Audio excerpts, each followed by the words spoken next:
یہ وہ پودا ہے کہ جو نبی صلی اللہ علیہ وآلہ وسلم نے لگایا مکہ مدینہ کی سرزمین پہ، آہستہ آہستہ نشو نما ہوئی۔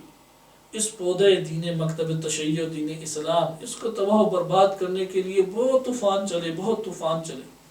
منافق بن کے اس کی جڑوں میں ذرات کو گھسانے کی کوشش کی گئی۔ ان طوفانوں کا مقابلہ کرتے ہوئے اس دور کے امام شہید ہوتے چلے گئے، یہاں تک کہ آخری امام خاتم الاوصیاء امام مہدی علیہ السلام وہ مدافع اس دین کے بنے۔ انہوں نے اس طرح سے چار دیواری کو محکم کیا۔ ٹھیک ہے کہ طوفان اور چلنے والی سیاہ آندیاں اور یہ بڑی بڑی موجیں اس کے اوپر حملہ آور ہو رہی ہیں، لیکن یہ پودا اپنے طور پر نشو نما پال رہا ہے۔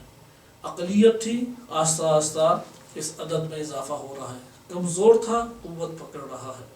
لہذا آج کا دور دیکھیں، امام خمینی رحمۃ اللہ علیہ کا دور ایک قسم کے مرحلے ظہور کے قدم رکھ دیا، یعنی ایک قسم کے مرحلے ظہور سے مراد ہے کہ اتنا قریب تمام تاریخ اسلام میں اتنا قریب ظہور کے کبھی معاشرے نہیں ہوئے تھے امت اسلامیہ میں۔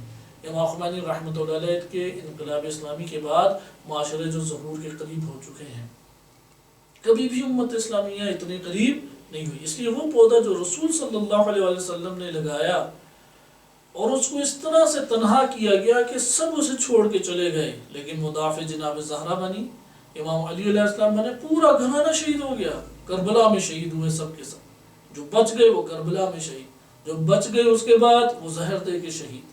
شہادت پہ شہادت ہے، لیکن اس پودے کو بچاتے رہے۔ اور آج اس پودے کی طاقت دیکھیں، کس دنیا کی کسی خطے میں عسکری قوت ابھری بھی ہے، کسی دنیا کے خطے میں مرکز تعلیم اور فکر اور تحقیق بنے ہوئے ہیں، کسی جگہ پہ سیاسی طور پہ انقلاب آ چکے ہیں۔ یہ ہے وہ پروان، یہ اس پودے کی پروان ہے، نشونما ہو رہی ہے کہ جب اپنی اوج جوانی کو پہنچے گا تو وقت کا امام ضرور فرما جائے۔